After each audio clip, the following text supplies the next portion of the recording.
రాజకీయ అవకాశవాదానికి పరాకాష్ట.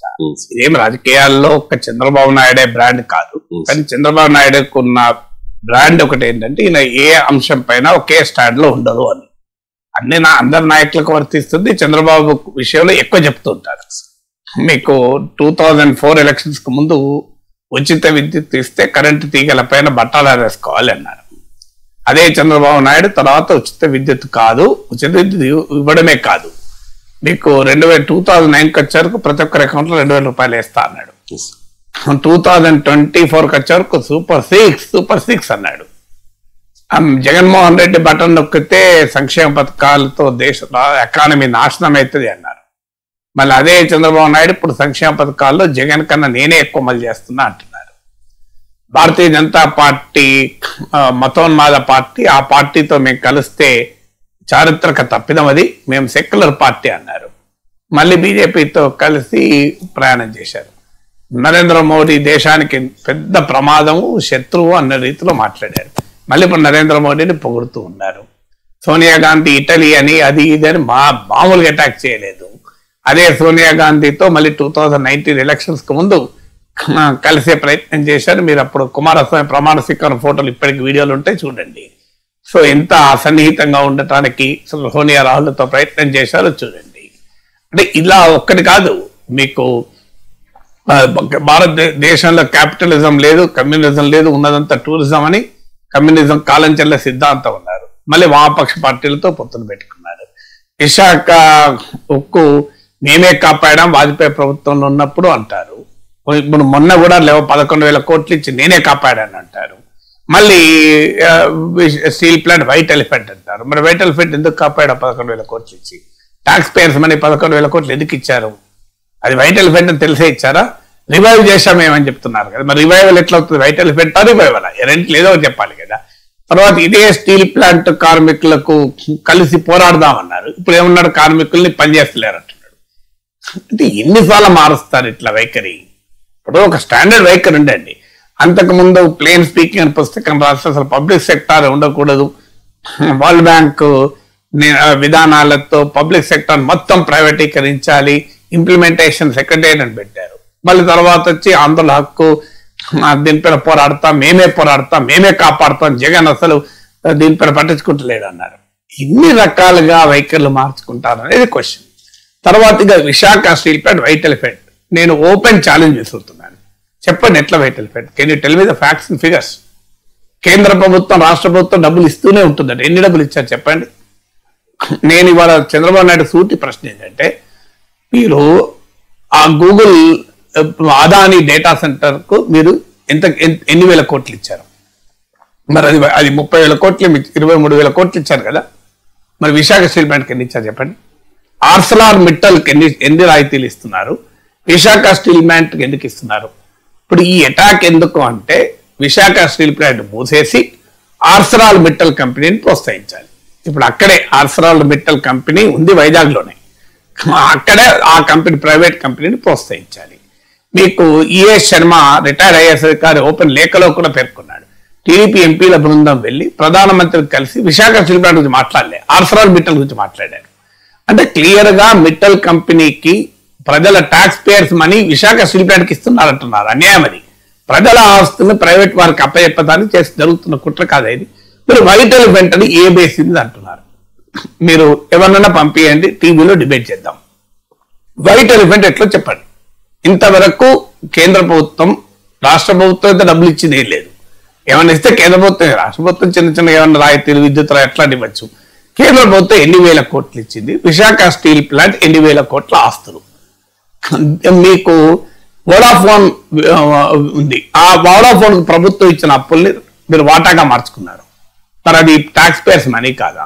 అనిల్ అంబానీకి 1,000 కోట్ల రూపాయల బ్యాంకు రుణాలు ఇప్పించారు. నరేంద్ర మోడీ అనిల్ అంబానీకి 20,000 కోట్ల రాఫెల్ కాంట్రాక్ట్లు ఇప్పించారు. ఇలా అనిల్ అంబానీ పరిస్థితి ఏంటి? ఈడీ రైడ్ జరుగుతున్నాయి, బ్యాంకులు పెద్ద ఎత్తున నష్టపోతున్నాయి. అది ట్యాక్స్ పేయర్స్ మనీ కాదా?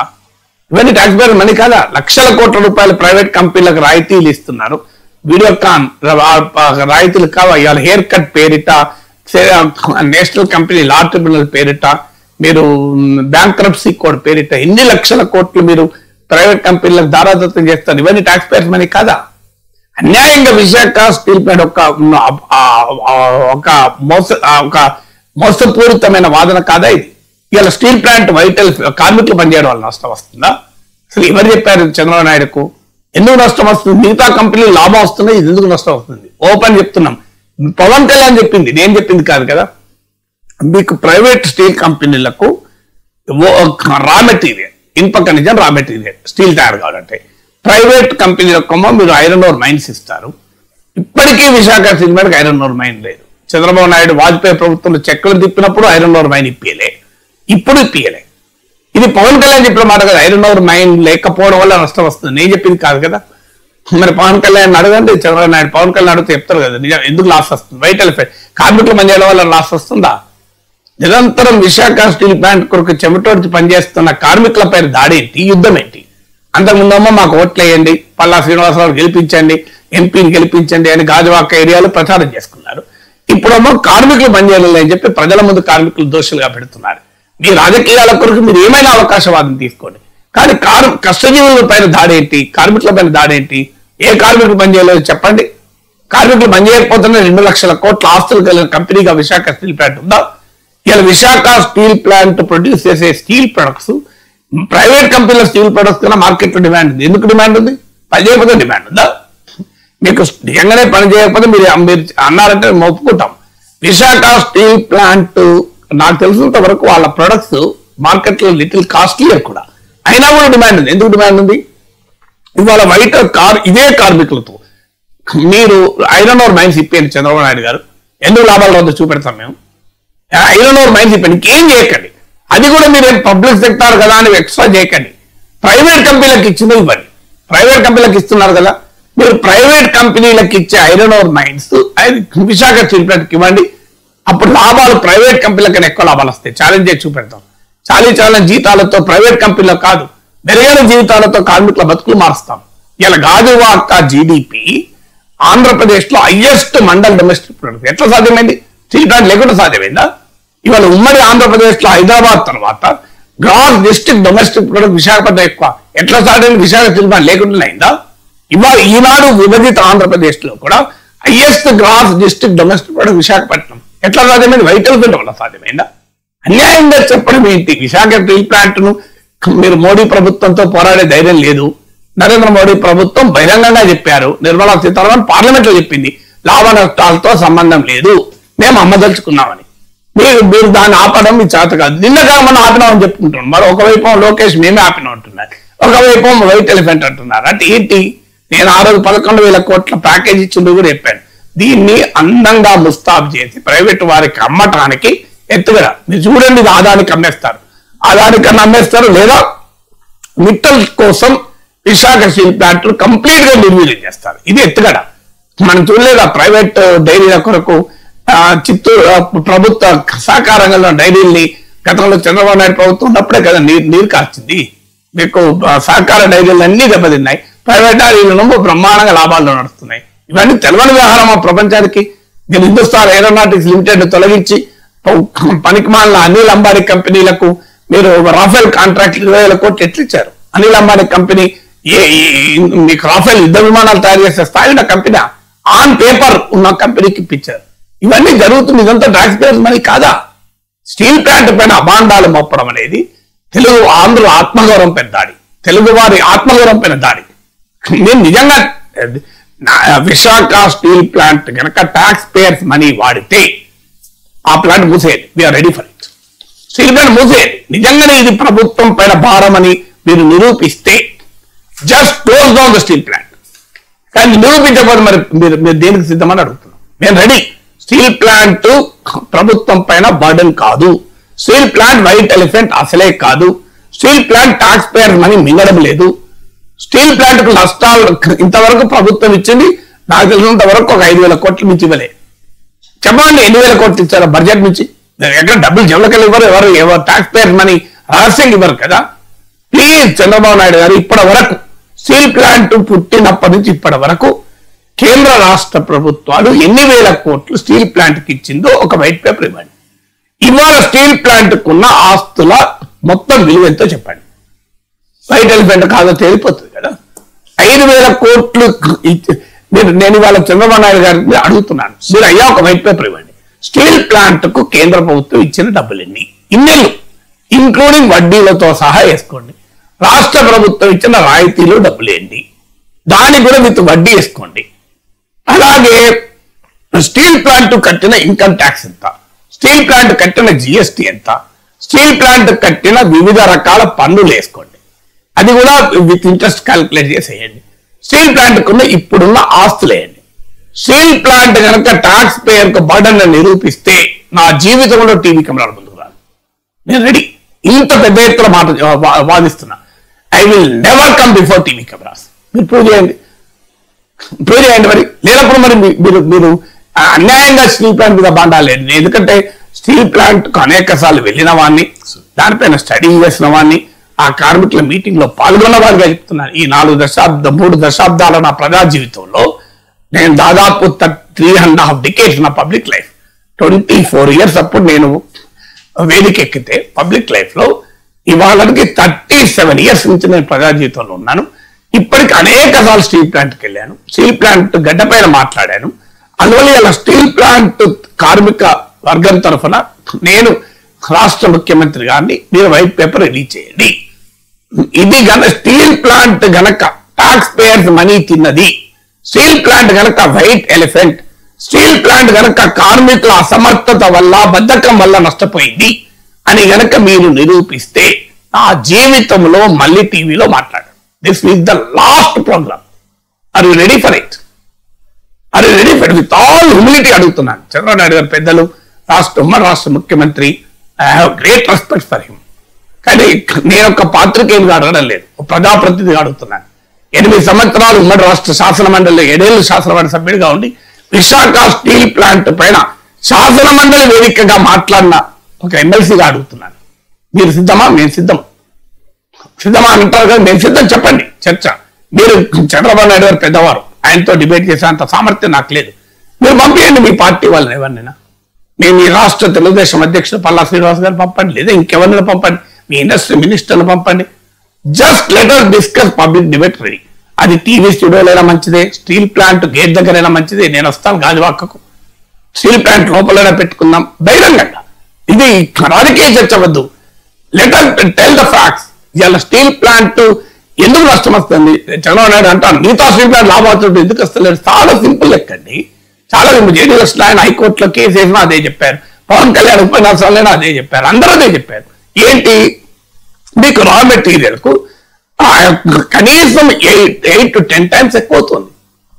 మీరు ప్రైవేట్ వర్క్ మీరు గనులు ఇస్తారు, విశాఖ స్టీల్ ప్లాంట్ గనులు ఇవ్వరు. ఇది ఒక్కటి మార్చండి. ఇది పవన్ కళ్యాణ్ చెప్పింది, కారణం పవన్ కళ్యాణ్ బయట ఉంటాయి. మరి పవన్ కళ్యాణ్ ఎందుకు చెప్పాడు? పవన్ కళ్యాణ్ చెప్పింది తప్ప చంద్రబాబు నాయుడు గారు చెప్పమనండి. అందువల్ల కేవలం మెట్టల్ కు అదానీలకు లాభం చేసేందుకు స్టీల్ ప్లాంట్ పైన బాండాలేసి ప్రజల ముందు స్టీల్ ప్లాంట్ ను, అందులో ఆత్మగౌరవం ప్రాణ త్యాగాలతో వచ్చిన స్టీల్ ప్లాంట్ ను ఒక శత్రువుగా చూపెట్టేటువంటి పని కదా. లెట్ ప్లీజ్, ఇప్పటికీ నా రిక్వెస్ట్, అసెంబ్లీ సాక్షిగా వైట్ పేపర్ ప్రకటించండి. కేంద్రం ఎంత ఇచ్చింది, రాష్ట్రం ఎంత ఇచ్చింది, స్టీల్ ప్లాంట్ ఎంత ఇచ్చింది, స్టీల్ ప్లాంట్ కంట్రిబ్యూట్ చేసిన ఎక్కడ జీడిపికి ఎంత కంట్రిబ్యూట్ చేసింది, స్టీల్ ప్లాంట్ ఇచ్చినటువంటి ట్యాక్సెస్ ఏంటి, స్టీల్ ప్లాంట్ ఉన్న ఆస్తులు ఏంటి? 2 లక్షల కోట్ల ఆస్తులు ఉన్నాయి ఇవాళ. దాన్ని తెగనమడానికి జరుగుతున్నటువంటి ఎత్తుగడి మీరు చూస్తుండండి. ఇలాగే ప్రజలు కనుక దీన్ని కాపాడుకోకపోతే, తెలుగువారు కనుక కాపాడుకోకపోతే అదానికో మిట్టలకో కారు చౌకగా అమ్మివేసేందుకు జరుగుతున్న ఎత్తుగడ. అందువల్ల ఈ ఎత్తుగడలకు ప్రజలకు విజ్ఞప్తి చేసేది అంటే హ్యావ్ ఎ హెల్తీ డిబేట్. ఎలా? స్టీల్ ప్లాంట్, నేను జయప్రకాష్ నారాయణ గారితో కూడా ఆంధ్ర ABN లో డిబేట్ లో పాల్గొన్నాను. సో అది మోర్ దాన్ 1.5 hour ఉంటే నా యూట్యూబ్ లో ఉంటే చూడండి. నియర్లీ 1 million 10 లక్షల మంది చూశారు. జేపీ గారు ఇదే వాదన చేసినప్పుడు అడిగాను, సార్ మీరంటే గౌరవం, వైట్ ఎలిఫెంట్ ఎట్లా చెప్పండి అంటే నో ఆన్సర్. ప్రభుత్వం వైద్యం ఖర్చు పెట్టాలి అంటారు. అది కరెక్టే సార్, దాని దీనికి ఏం సంబంధం? స్టీల్ ప్లాంట్ ఎట్లా వైట్ ఎలిఫెంట్ చెప్పండి. మీకు స్టీల్ ప్లాంట్ పబ్లిక్ సెక్టార్ ఉండొద్దు అని భావన ఉంటే that is different case, that is an ideological stand. నేను అర్థం చేసుకోగలుగుతా. ప్రభుత్వ రంగం ఉండకూడదు, ప్రైవేట్ లోనే అంతా ఉండాలనేది ఒక ఆర్థిక సిద్ధాంతం. Adam Smith free market economics, అదొక సిద్ధాంతం. దట్ ఇస్ అన్ని పబ్లిక్ సెక్టార్లో ఉండాలన్నది ఇంకోటి సిద్ధాంతం. నా సిద్ధాంతం అది కాదు. It can be cat may be black or white, it should catch the mice అంటారు. పిల్లి తెల్లదా నల్లదా కాదు, ఎలకని పట్టాలి. ప్రభుత్వ రంగం సమర్థవంతంగా ఉంటే ప్రభుత్వ రంగంలో ఉంచండి, ప్రైవేట్ రంగం సమర్థవంతం ఉంటే ప్రైవేట్ రంగంలో ఉంచండి. కానీ ప్రైవేట్ రంగం సమర్థం ఉంటే చంద్రబాబు నాయుడు చెప్పాలి, ఎందుకు వోడాఫోన్ లో ప్రభుత్వం ఈక్విటీ తీసుకుంది, ట్యాక్స్ పేర్ మనీ కాదా? వీడియోకాన్ చేయని ట్యాక్స్ పేర్ మనీ కాదా? అనిల్ అంబానీని పెంచి పోషించిన ట్యాక్స్ పేర్ మనీ కాదా? మీరు అదానీ కంపెనీలకు రాయితీలు ట్యాక్స్ పేర్ మనీ కాదా? ఇప్పుడు గూగుల్ ఏ హబ్ కు మీరు ట్యాక్స్ పేర్ మనీ కాదా? 22,000 కోట్లు 23,000 కోట్లు రాయితీలు ఇచ్చిండ్రు. మరి ఉద్యోగాలు కల్పిస్తుంది అంటున్నారు, స్టీల్ ప్లాంట్ ఉద్యోగాలు కల్పించలేదా? ఇప్పుడు గూగుల్ అదానీ డేటా బొమ్మో ఉద్యోగాలు కల్పిస్తుంది, స్టీల్ ప్లాంట్ ఉద్యోగాలు కల్పించక ఏం చేసింది? స్టీల్ ప్లాంట్ ముందు ఉద్యోగాలు తీసేసిందా? మరి మీరు ఇవాళ గూగుల్ ఏ హబ్కి ఇచ్చినటువంటి 22,000 కోట్లు స్టీల్ ప్లాంట్కి ఇచ్చారా చెప్పండి ఎప్పుడన్నా? ఎందుకు ఈ రకంగా మాట్లాడతారు? దాడి చేయడం ఏంటి? స్టీల్ ప్లాంట్ కు ప్రభుత్వము ఆఖరికి అధిక వడ్డీ భారం ఉంది, కనీసం అప్పుల్ని ఈక్విటీగా మార్చుకోండి, తర్వాత స్టీల్ ప్లాంట్ మళ్ళీ తీసుకుంటుంది అంటే కూడా ఇచ్చేయలేదే. అందువల్ల మీకు స్టీల్ ప్లాంట్ కి ఇలా బొగ్గు లేకుండా చేశారు. వాళ్ళ దాంతో steel plant thermal power plant మూతపడ్డాయి. బ్లాస్ట్ ఫర్నేస్ 3 ఉంటే ఒక్కటి పనిచేసి కష్టమవుతుంది. స్టీల్ ప్లాంట్ ముక్కలు చేసి ప్రైవేటీకరిస్తున్నారు. ఇవన్నీ చేసి స్టీల్ ప్లాంట్ పైన దాడి. అందువల్ల ఇప్పటికీ నా request, please come with facts, with claims కాదు, తమాషాలు కాదు, నిజంగా తమాషా వద్దు. Please come with white paper. మేము ఏమడుగుతున్నాం? అయ్యా, గత 4 దశలు స్టీల్ ప్లాంట్ పుట్టినప్పటి నుంచి ఇప్పటి వరకు కేంద్ర ప్రభుత్వం ఏమిచ్చింది, రాష్ట్ర ప్రభుత్వం ఏమిచ్చింది, స్టీల్ ప్లాంట్ ఏ పన్నులు ఎంత కట్టింది, బ్యాలెన్స్ షీట్ ఇద్దాం. సింపుల్ కదా. నిజంగానే స్టీల్ ప్లాంట్ వైట్ ఎలిమెంట్ అయ్యి ట్యాక్స్ పేర్ మనీ తిన్నదనుకుందాం, క్లోజ్ చేద్దాం స్టీల్ ప్లాంట్. లేకపోతే మరి మీరు దేనికి సిద్ధమని చెప్తున్నారు. ఆన్సర్ చెప్పమంటే చంద్రబాబు గారిని. మరిన్ని విశాఖ ఉక్కు RANL వార్తల కోసం మన వైజాగ్ స్టీల్ ఫ్యామిలీ యూట్యూబ్ ఛానల్లో సబ్స్క్రైబ్ అవ్వండి.